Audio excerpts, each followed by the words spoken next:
She called him a nobody to his face at a gas station in the middle of nowhere. 11 days later, she was sitting in his waiting room, hoping he'd see her. Maren Caldwell had never pumped her own gas. Not once. Not as a teenager, not in university, not in the 6 years since she'd graduated and stepped into a corner office at her father's development firm in downtown Toronto. Someone always handled it.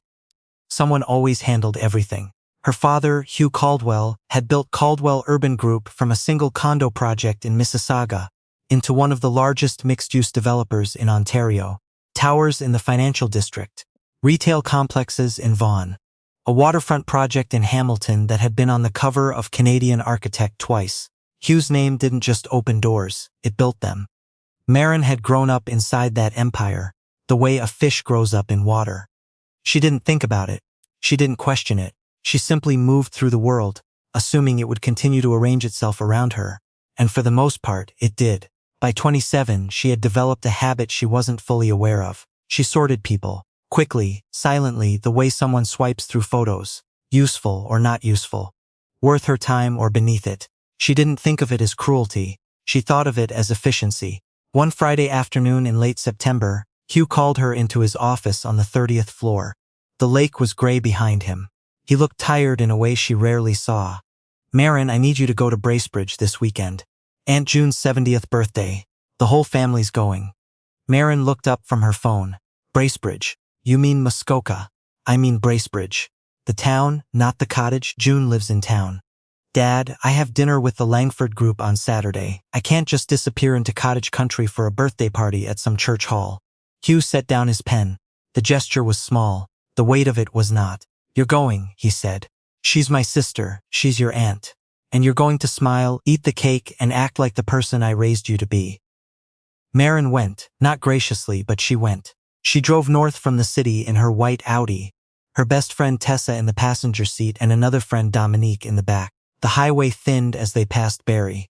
Strip malls gave way to lumber yards and bait shops.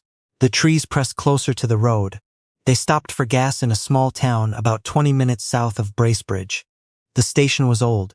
2 pumps, a hand-lettered sign advertising firewood, a dog sleeping on the concrete near the door. Maren pulled up and sat in the car waiting. Tessa glanced at her. "What are we doing?" "Waiting for someone to come out." "Maren, it's self-serve." Maren exhaled through her nose, unbuckled her seatbelt, and stepped out like she was being asked to perform surgery in a parking lot. That's when she saw him.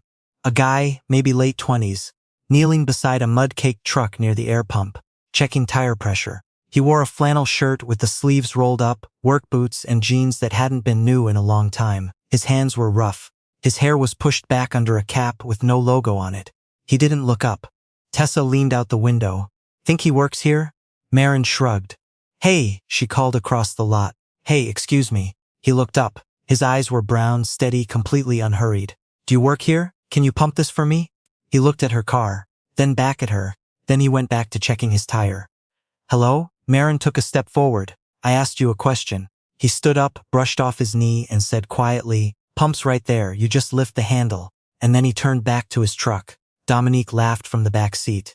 Maren's jaw tightened. "Wow, okay," she said it loud enough for him to hear. "Small-town hospitality, I guess. Real charming." He didn't respond. He didn't even look in her direction again. Maren pumped her own gas for the first time in her life, got back in the car, and pulled out of the station with her teeth clenched.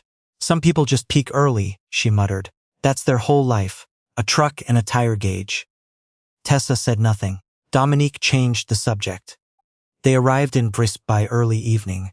Aunt June's birthday was held in the backyard of her house, on a street lined with maples that had just started to turn. There were folding tables, paper lanterns strung between the trees, a potluck spread across a long table covered with a vinyl cloth. Neighbors, cousins, people Maren hadn't seen in years. Everyone hugged. Everyone asked how the city was. Everyone had a story about something she couldn't relate to. Maren stood near the edge of the yard in a linen dress that cost $900, holding a glass of wine from a box, watching her aunt blow out candles on a homemade cake. Then she saw him. Same guy from the gas station. Same build, same unhurried way of standing, but cleaned up now.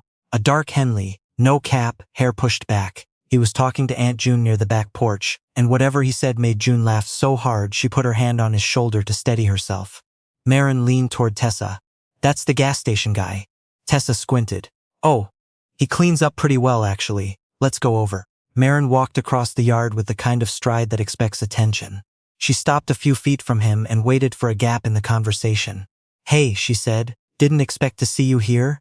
He turned. Same steady eyes, no surprise, no discomfort. "Small world," she said. "You know my aunt?" June looked between them.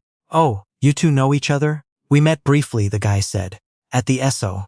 "Right," Maren said, "where you couldn't be bothered to help a customer." She smiled when she said it, but the smile had teeth. He looked at her for exactly 1 second. Then he turned back to June, said something about the cake, and walked toward the drink table without another word. June watched him go, then looked at Maren with an expression that was hard to read. "That's Weston," she said. "He's a good one, Maren. Be nice." Maren laughed. "I'm always nice, Auntie," but the way he'd turned away from her, not with anger, not with rudeness, just with complete disinterest, sat in her chest like a splinter for the rest of the night. She watched him from across the yard. He talked to nearly everyone.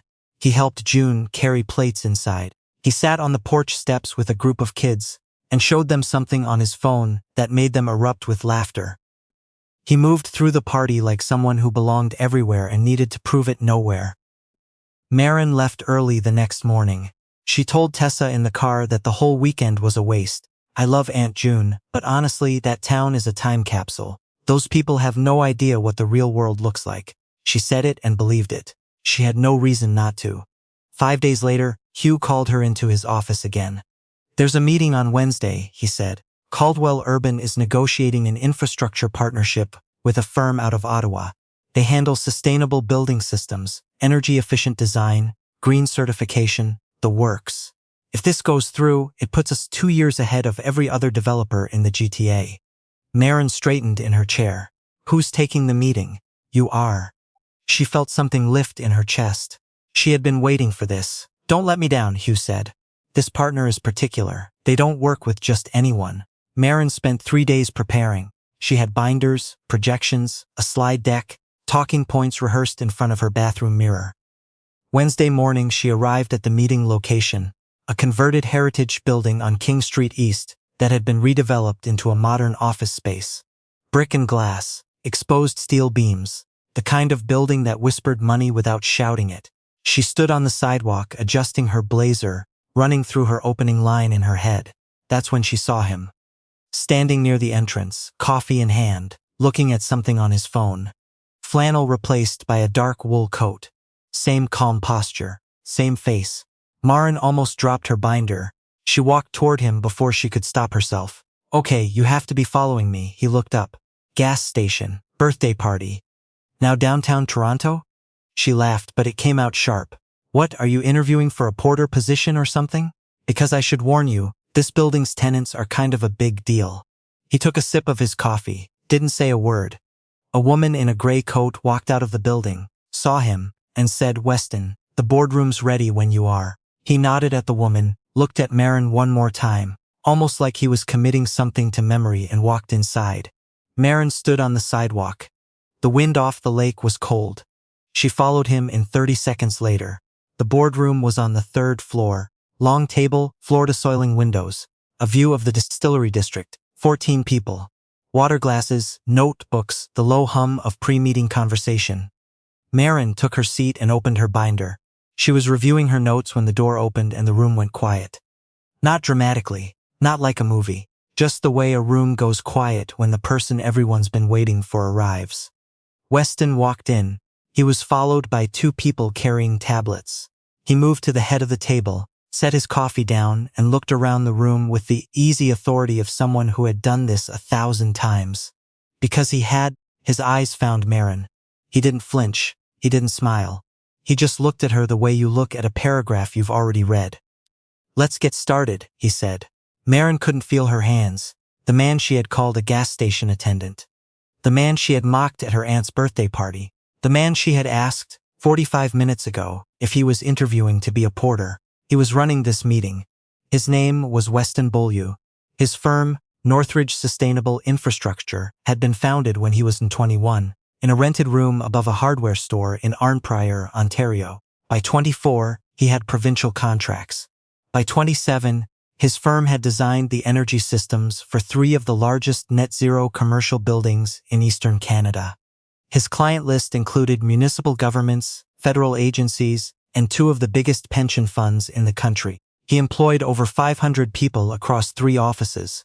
He still went back to the land outside Bracebridge every chance he got. Still checked his own tires. Still wore flannel when he wasn't in a boardroom, because comfort had never been something he felt the need to perform. The field wasn't something he was trapped in.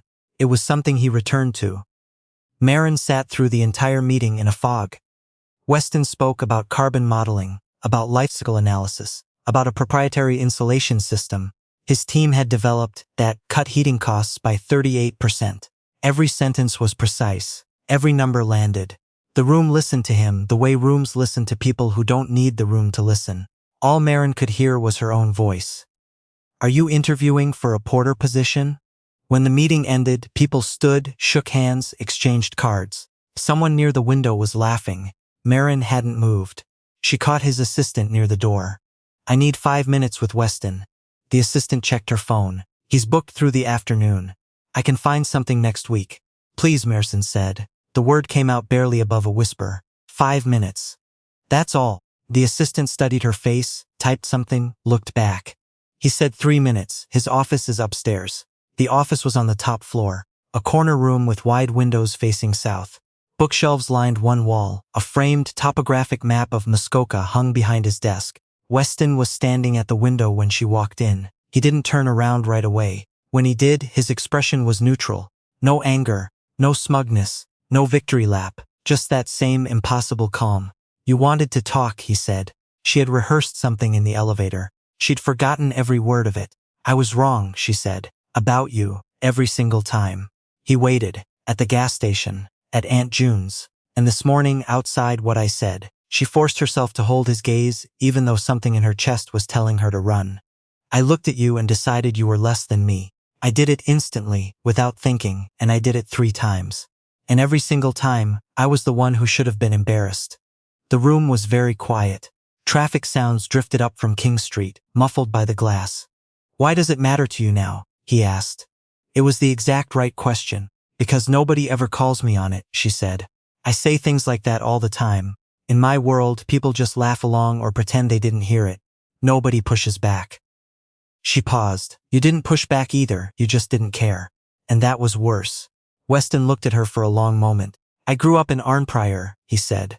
"My dad was a carpenter. My mom cleaned rooms at a motel off Highway 17. I went to school with kids who had a lot more than I did. And I went to school with kids who had a lot less. The ones who had the most were usually the loudest about it." He leaned against the edge of his desk. "I decided pretty early that I wasn't going to measure people by what they had. And I wasn't going to let people who did measure me by what I didn't." He crossed his arms. "People like you used to keep me up at night," he said. "Wondering what I'd done wrong. Wondering why I wasn't enough." He shook his head. "You don't anymore." Maren felt that land like a stone dropped into still water. "Used to," she repeated quietly. "Used to." She nodded. "So what would it take for you to see me as someone different from the person who said those things?" He studied her, not the way people usually studied Maren, like she was a photograph, something flat and polished. He looked at her like I was trying to see if there was something behind the frame. "You'd have to actually change," he said. "Not apologize. Change. Those are different things." She left his office without another word. She took the elevator down, walked through the lobby, pushed through the glass doors, and stood on the sidewalk for a long time. She drove home in silence. No podcast, no music, no phone calls. She parked in the underground garage of her condo building on Queens Quay and sat in the car for 19 minutes before she went upstairs. She thought about the gas station, the way he'd knelt beside that truck, comfortable in his own skin, needing nothing from her. She thought about the birthday party, the way June had laughed with him like he was family.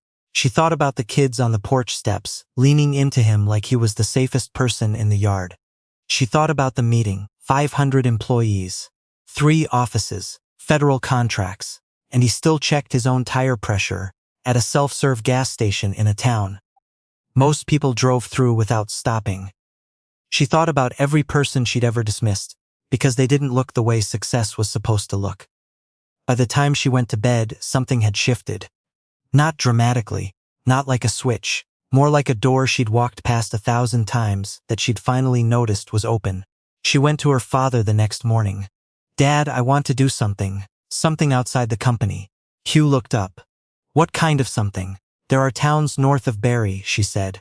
"Places like Bracebridge, Huntsville, Gravenhurst, where kids don't have access to decent career mentorship, co-op placements, tech training, any of it. Half of them don't even know what jobs exist in the city, let alone how to get there. I want to build a program, free, fully funded.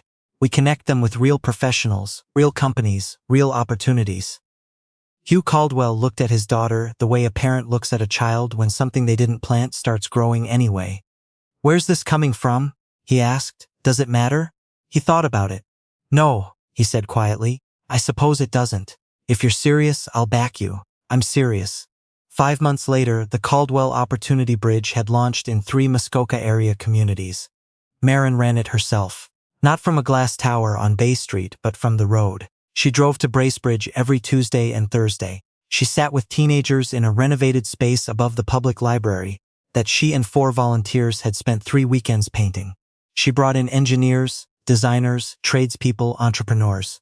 She begged every contact she had for donated laptops, curriculum resources, and co-op placements. She stopped dressing like she was walking into a shareholders' meeting. She stopped correcting people's grammar in her head. She stopped keeping a mental ledger of who was worth her time and who wasn't. The people in Bracebridge who remembered her from Aunt June's birthday, the girl in the $900 dress who'd barely spoken to anyone, they watched this different version show up week after week and didn't know what to make of it. But they let her in, slowly, the way real trust works. On a Thursday afternoon in late February, the snow was falling thick outside the library windows. The kids were working on mock interviews. A girl named Shayla, 15, quiet, the kind of kid who sat in the back of every room and hoped nobody noticed her, was practicing answering a question about her strengths. Maren sat across from her, listening, nodding, and then said, "Shayla, stop. You just listed 5 reasons you're not good enough and 0 reasons you are. Let's start over. Tell me one thing you're proud of. Just one." Shayla stared at the table. "I finished a whole book last week," she said. "It was 700 pages. Maren smiled. "That's not nothing. That's discipline. That's focus. That's the same thing that gets you through a semester of engineering school. You just don't know it yet." Something shifted in Shayla's face. Small, but real. That was the moment a black SUV pulled into the library parking lot. Weston Beaulieu stepped out. He hadn't called ahead. He stood in the snow for a moment, reading the small banner taped to the library window. "Caldwell Opportunity Bridge. Real people. Real skills. Real futures." He walked in, stamped the snow off his boots. The main room was loud. 8 kids spread across tables. Papers everywhere. A whiteboard covered in sample resume templates. Maren was still sitting with Shayla when she looked up and saw him standing in the doorway. She didn't smile right away.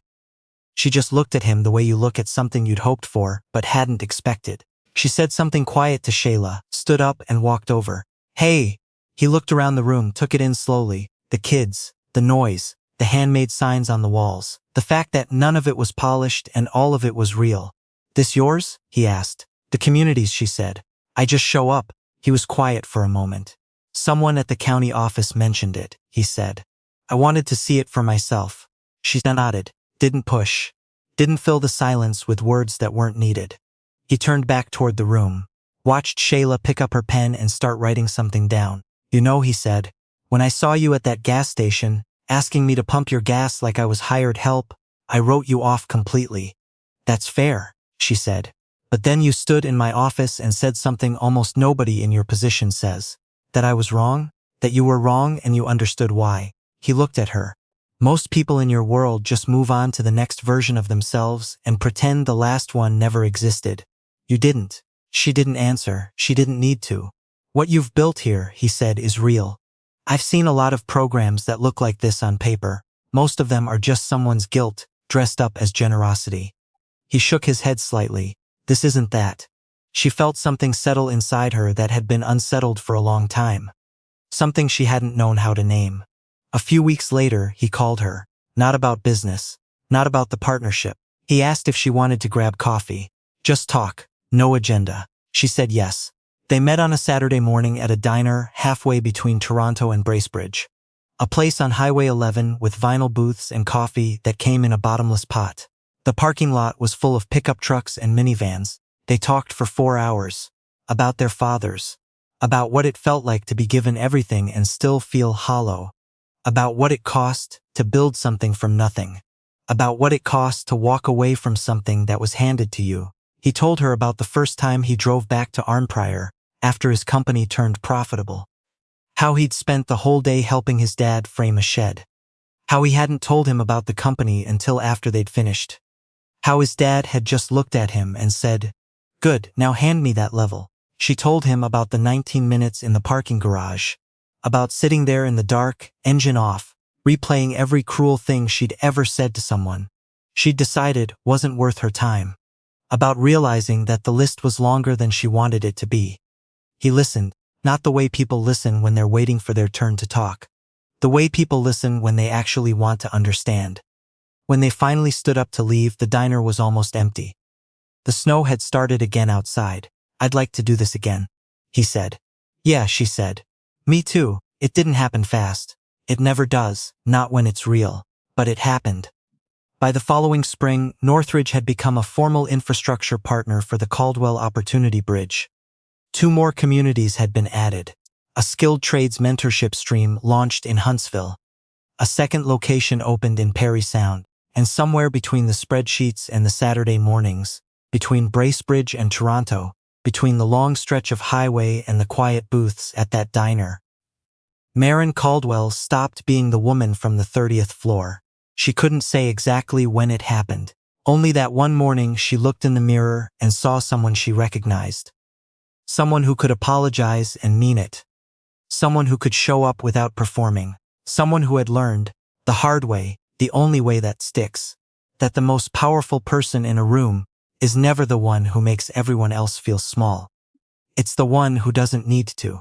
And Weston Beaulieu never told anyone what she'd said to him outside that building on King Street. Not because it didn't matter, but because he understood something most people learn too late. People are often their worst selves just before they become their truest ones. He had been willing to wait and see. She had been worth the wait. The gas station hadn't changed. The diner hadn't changed. The highway between the city and the small town was the same flat stretch it had always been. But Maren had changed. And that made all the difference.